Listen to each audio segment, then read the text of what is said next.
Hey guys, so I got this keyboard, AKKO MOD 07.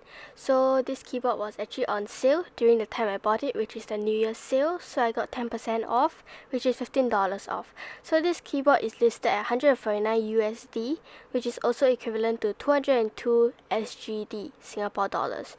So this board has a really nice packaging. It is a 75% layout keyboard, just like the GMNK Pro and the Keychron Q1 with the tiny knob at the top right. So now we're unboxing. You'll be greeted with this purple manual. It has the backlight settings and all, so I think you should read it to adjust the backlights according to what you want. It's available in English and Chinese. And I got this keyboard from their website, n.akkogear.com. This is the global website. So it comes with this free coil cable in black color. They only have black color in these keyboards. So it was quite good. I'm using it for very long because this is my first coil cable that I own. So it's way better than the others. But I wish it was braided, but it's not bad. So it comes with an FR4 plate.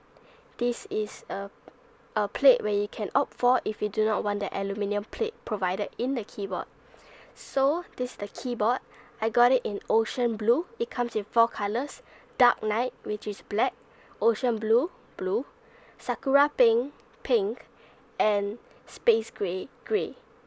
So these are all the 4 colors which you can choose for. But now recently most have been out of stock, so I was quite lucky to have this when I bought it.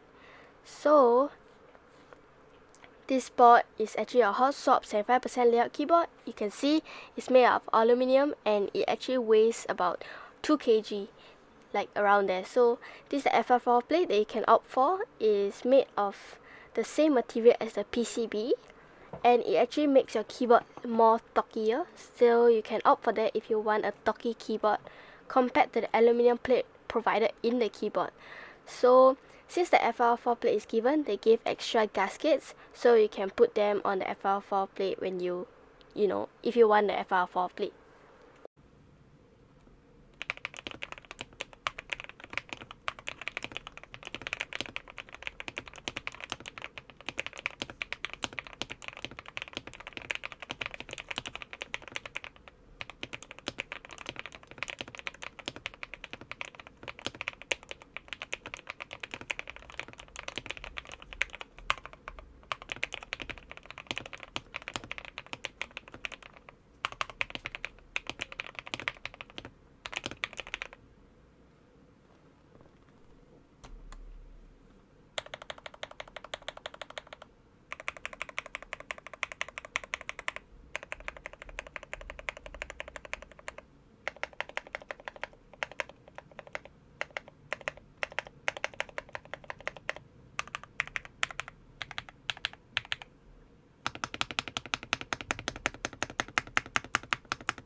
Okay, so that was the sound test with the aluminum plate, and in this video we'll be using the FR4 plate. So right now we'll be disassembling the board. So this keyboard comes with 6 hex screws. So AKKO does not provide a screwdriver, so you need to have a screwdriver of your own with hex screws. So now I have my wow stick. It comes with many different types of screws, so of course it comes with the hex screw that this board also uses. So right now we will just be unscrewing all the screws at the back, and it comes in different parts. So the different parts of this keyboard actually makes up the whole weight of 2 kg. It's made of aluminum, so it's pretty heavy for a keyboard. So right now we'll just unscrew the keyboard and lift everything up So this comes with the top housing, and it has a really nice finish with it. The blue just makes everything way better, so I like blue, so that's why I went for this option. So after that, at the bottom it has the aluminum plate and the hot swap PCB. So the aluminum plate has pre-installed gaskets, so if you're using the FR4 plate, you have to put the gaskets accordingly to what this aluminum does. So it comes with a knob, of course, and this is the board. So at the back of the PCB and on the case, there is actually a piece of thin foam. So it does not do much, but it actually does some help to the sound. So we will be also foam modding and adding extra foam, because too thin is not going to make much of a difference, and we wouldn't want that. You can also see through from the foam, and that shows you how thin it is. So this is the case. It has the battery, of course, and the case, what you expect, I guess. Okay, so now like any other keyboard, this board also comes with this daughter board. So now we'll be just removing it, and we can start by disassembling the PCB and the plate. So we can put the case aside because there's nothing to talk about there. So now this plate and the PCB are connected together, so now we'll be disassembling it. And this part of the board actually comes with a plate foam, a sound dampening foam, whatever you want to call it, in between the PCB and the plate. So now I will be disassembling the PCB and the plate for you. So when you mod the keyboard, it is not required to do this step. I just want to show you guys the inside and show you what actually is provided in this entire keyboard. So these screws are not hex screws like the case, so it's actually just normal screws, and any screwdriver should help. So now we'll be just unscrewing everything, and we will be moving on to the plate foam.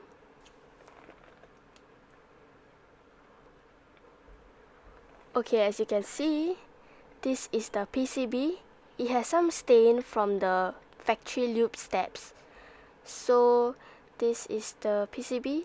It's hot swap with 3-pin and 5-pin switch configuration, and at the back it's just a PCB, I guess. Also, these stabilizers are not provided by AKKO. These are my own stabilizers, so take note, this is not the stabilizers that you'll be expecting. Their stabilizers are actually not bad for factory lube. It is just a black stabilizer. It doesn't have those gold wire and all. So this is the plate foam that I was talking about. It was quite thick, and it actually did a really good job. So this is the plate with the gaskets and my own Everglide plate mounted steps.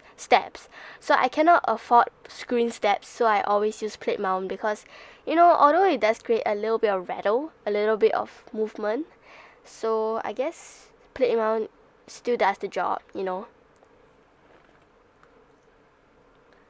Okay, so I actually cut out this foam from some packaging foam. So I'll be adding these two foam together to thicken it up. So my own foam that I provided, the white one, is not as thick as what you actually want when there is no foam provided. So since it was given, I used a thin layer of foam and topped it up with the one that was provided by AKKO. So off camera, I actually cut out this already. So now we'll just be placing it in. So I decided to put the white one at the bottom and the black one on top. But if you want, you can do it the other way. It doesn't really matter. Okay, so right now we're just gonna speed things up. So like I said, white at the bottom, black on top. So there's nothing much to show here, so I'll just speed everything up. Okay, so right now you can put the case aside. There's nothing more to be done. So now I'll be moving on to the FR4 plate. So I'm gonna opt for this and take out the aluminum plate. So now I'll be putting the extra gaskets onto the edges of the FR4 plate. So if this is your first time having a gasket mounted keyboard, you guys can just put the gaskets according to what the aluminum does. So if the aluminum place it at that spot, you'll place it similarly on the FR4 plate. there is nothing else to be done. So that's just how you apply gaskets. So actually when you get gaskets, you might have a problem like I am, because this is my first gasket keyboard. You might have a problem removing them from the plastic. So after a few tries, please don't tear it, because it's kind of like a foam. Please don't tear it, and you guys will get the gasket. So now we'll just be putting it on every edge of the FR4 plate.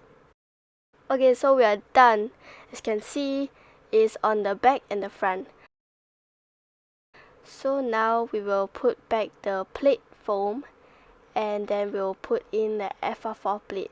So the FR4 plate in the AKKO MOD 07 does not have the screws provided.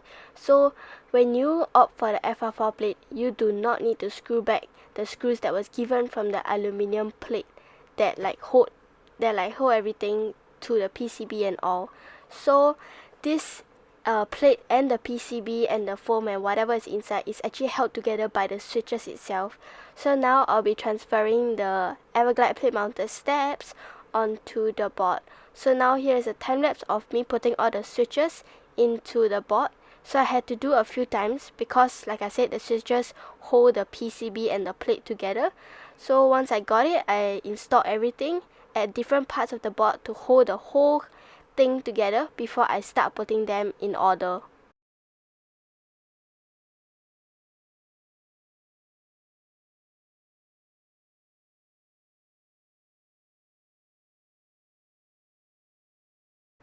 Okay, so now that I'm done putting all the switches, we will be doing the tape mod. So sometimes people do not want to do the tape and the foam mod together as they are afraid that it will mute the board. But so far I have not had a board that actually mutes the sound. So I'm quite comfortable with doing a tape mod and the foam mod together. So I actually did the tape mod previously, so I took it out. But now I'll just paste it. So basically the tape mod is just how you put about 3 to 4 layers of tape on the back of the PCB. And I actually have a tutorial of this on my previous video on the RK71, so you can go check that out if you want to know. Also, the foam mod tutorial is also there, so just check the video out. It's a little bit longer than usual because it's a tutorial. So now, once we are done, we will assemble the board back together. So now we will connect the daughter board from the case to the PCB.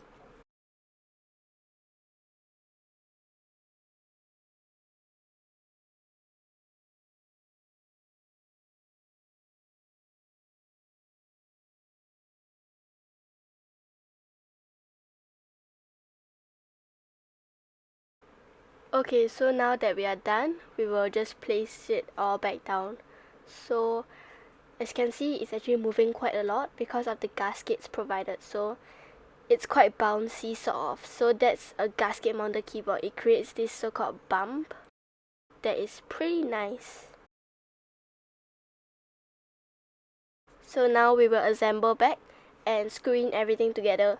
So after that, we'll put the keycaps, and that will be the build for today.